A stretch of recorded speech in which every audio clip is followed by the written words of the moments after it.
हमारा अब जो टॉपिक है वो है मेथड ओवरलोडिंग। मैं जाता हूं जावा में और यहां पर जाकर एक न्यू क्लास बनाता हूं ओवरलोडिंग के नाम से, ठीक है। और इसको मैं फिनिश कर देता हूं। अच्छा जनाब, मैं यहां पर एक फंक्शन बनाता हूं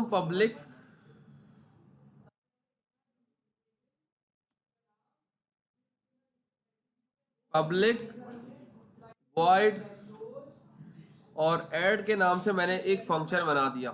सही है। मैं ये बोलता हूं कि हमारे पास इसी क्लास के अंदर अगर मैं इसी के नाम का एक और फंक्शन बनाना चाहूं तो यहां पर ये क्या एरर दे रहा है, एक ही नाम का अगर हमें एक से ज्यादा फंक्शन बनाने हो तो उसके लिए हमें करना क्या होता है कि मेथड के आगे आर्गुमेंट दे देते हैं। मिसाल के तौर पर मैं यहाँ पर लिखता हूँ इंटीजर नम। तो अब हमारे पास नाम दोनों फंक्शन के तो सेम है लेकिन दोनों के पैरामीटर्स चेंज हैं, जिसकी वजह से हमारी क्लास इस चीज को अलाउ कर रही है। और अगर एक क्लास में एक नाम के मल्टीपल फंक्शंस हो और उनके पैरामीटर चेंज हो तो that is called overloading, method overloading. सही है। अब यहां पर आ जाएं और यहां पर आप इसकी एक एग्जांपल देख लें कि यहां पर कौन कौन से वो हमारे पास मेथड हैं जो कि वैलिड ओवरलोडिंग है। ये सारे ऐड के नाम से फंक्शन बने हुए हैं। Void add integer a integer b. सही है भाई, ये भी एक ही क्लास के अंदर ये तमाम बन सकते हैं इन दोनों के अलावा। अब इसमें क्या है, रिटर्न टाइप इंटीजर है, पैरामीटर क्या है फ्लोट और इंटीजर। वॉइड इंटीजर है, फ्लोट सी जाहिर बात है शफल हो गया, इंटीजर यहां पर आ गया, फ्लोट सेम नहीं रहा क्योंकि पैरामीटर चेंज हो गए। इधर पहले फ्लोट है फिर इंटीजर, यहाँ पहले इंटीजर फिर फ्लोट। नीचे आ जाए तो तीन पैरामीटर आ गए, ये भी अलाउ है। उसके बाद नीचे आ जाए, ये भी डिफरेंट है, इंटीजर और डबल। फिर नीचे आ जाए इंटीजर और डबल। ऊपर भी इंटीजर और डबल है। इसका वेरिएबल क्या है, ए बी, इसका है सी डी। वेरिएबल से कोई फर्क नहीं पड़ता, डेटा टाइप चेंज होनी चाहिए। सही है। नीचे आ जाए इंटीजर ए इंटीजर बी। ऊपर भी कहा है integer a integer b. Return type इसकी वॉइड है, इसकी इंटीजर। तो क्या पता चला, रिटर्न टाइप से भी कोई फर्क नहीं पड़ता। जस्ट वेरिएबल फंक्शन के आगे जो पैरामीटर्स होते हैं उन पैरामीटर्स को एक दूसरे से डिफरेंट होना चाहिए। कि ये वैलिड नहीं है ना, इसलिए क्रॉस लगाए हुए। और कोई सवाल? अब यहां पर आ जाए और यहां पर इन्होंने एक क्लास बनाई हुई है मैथ क्लास के नाम से।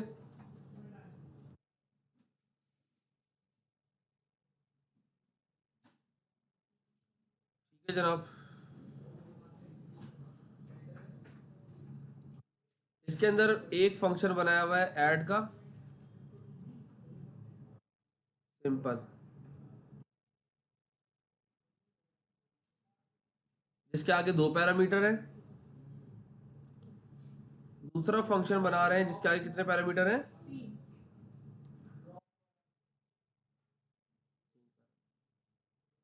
उसके आगे एक और फंक्शन बना रहे हैं जिसके आगे दो पैरामीटर ही हैं लेकिन एक फ्लोट और एक इंटीजर। और उसके आगे एक और फंक्शन है जिसके आगे दो पैरामीटर है लेकिन इंटीजर और फिर फ्लोट। अच्छा जनाब, उसके बाद एक और है फ्लोट और फिर फ्लोट। और उसके बाद हमारे पास मेन फंक्शन बना हुआ है। कॉमास को हम जो है रिप्लेस कर देते हैं, कंट्रोल एच प्रेस करते हैं, यहाँ पर कॉमा लिखते हैं और रिप्लेस ऑल। ठीक है जनाब।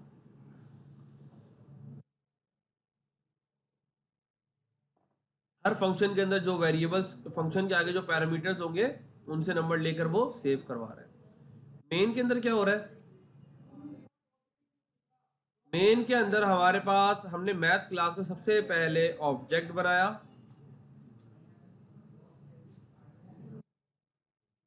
ऑब्जेक्ट बनाने के बाद हमने क्या करा, इसके अंदर से कोई भी फंक्शन कॉल कर लिए। किस तरीके से? हमने obj मैथ डॉट, अब ये तमाम के तमाम सारे फंक्शन आ गए हैं। ठीक है, मुझे अगर दो फ्लोट वैल्यू को सम करवाना हो तो मैं लिखता हूँ 15.6 और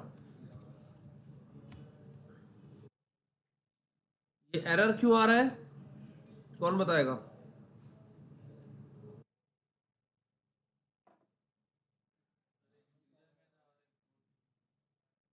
नहीं, फ्लोट के लिए हमें एफ लगाना होता है वैल्यू के साथ।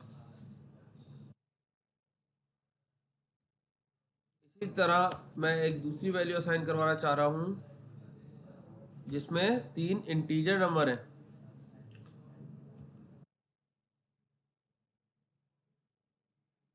और मैं जब इसको चलाता हूँ यहाँ पर,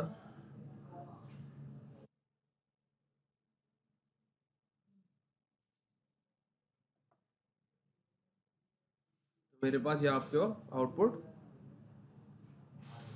आ गया। सही है, उन दोनों को सम करने के बाद ये आउटपुट आ रहा है, जबकि इन तीनों को सम करने के बाद ये आउटपुट आ रहा है। क्लियर? Any confusion? हमजा? हाँ, जाहिद, पक्की बात है? तो ये तो हमारे पास होगा क्या, ओवर लोडिंग। अच्छा जनाब, यहाँ पर मैंने कितनी वीडियोस अपलोड करी हैं? हाँ, ये आपके जो लेक्चर्स हैं अपलोड कर रहा हूँ ना।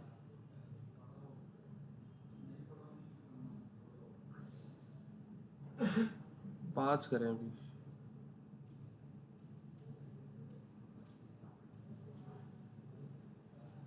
चलो आज ये भी कर दूंगा, आज PHP कर रहा था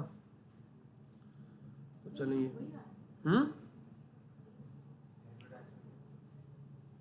अच्छा जनाब,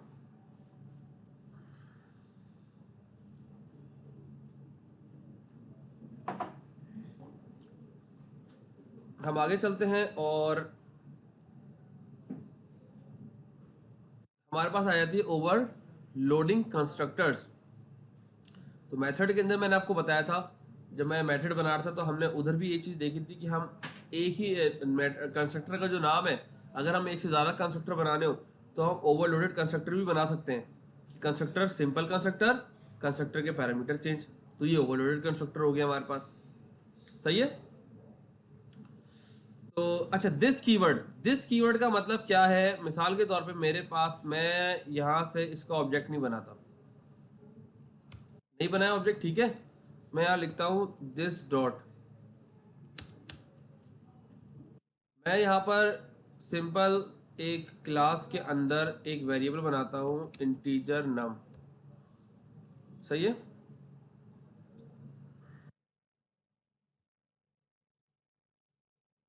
और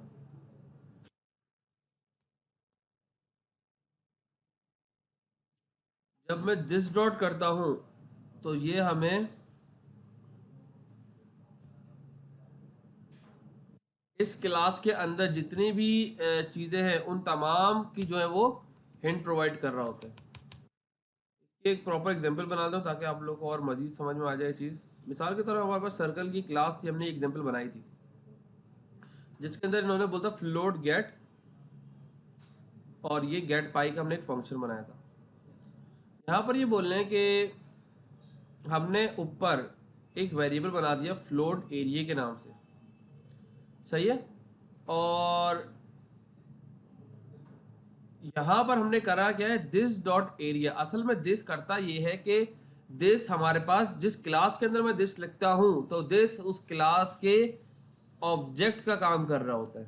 जैसे मैं ऑब्जेक्ट के बाद डॉट दबाता हूँ तो उस क्लास की चीज़ें आ जाती है ना, इसी तरह दिस हमारे पास इसी तरह होता है कि क्योंकि वो उस क्लास के एज अ ऑब्जेक्ट के तौर पे काम कर रहा होता है।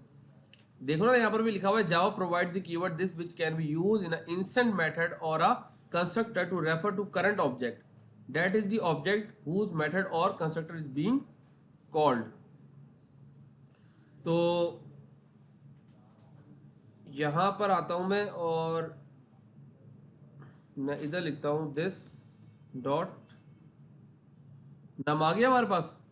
यानी कि मैं अब इस नम के अंदर कोई वैल्यू असाइन करवा सकता हूँ। तो जब ये फंक्शन चलेगा तो फिर असल में इस वाले वैल्यू के अंदर वैल्यू असाइन हो जाएगी। सही है, मैं इधर 50 वेरिएबल बना दूं, integer num two string name. ठीक है, तो अब ये तमाम चीज़ें जब मैं यहाँ पर दिस लिखता हूँ दिस डॉट, तो ये वो हिंट हमें उसी क्लास के अंदर दे देगा और उसके साथ साथ उसके फंक्शन की भी हिंट दे रहा है।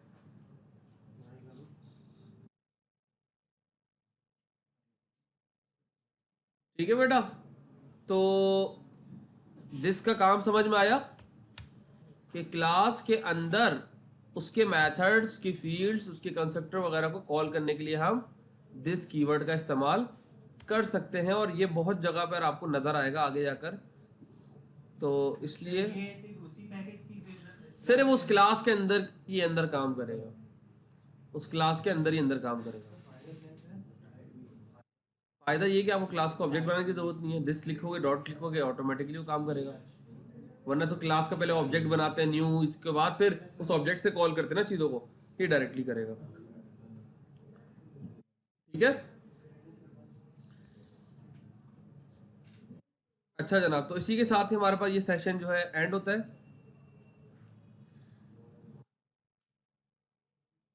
इसका असाइनमेंट्स आप लोग कर लीजिएगा, दूसरा सेशन फिर स्टार्ट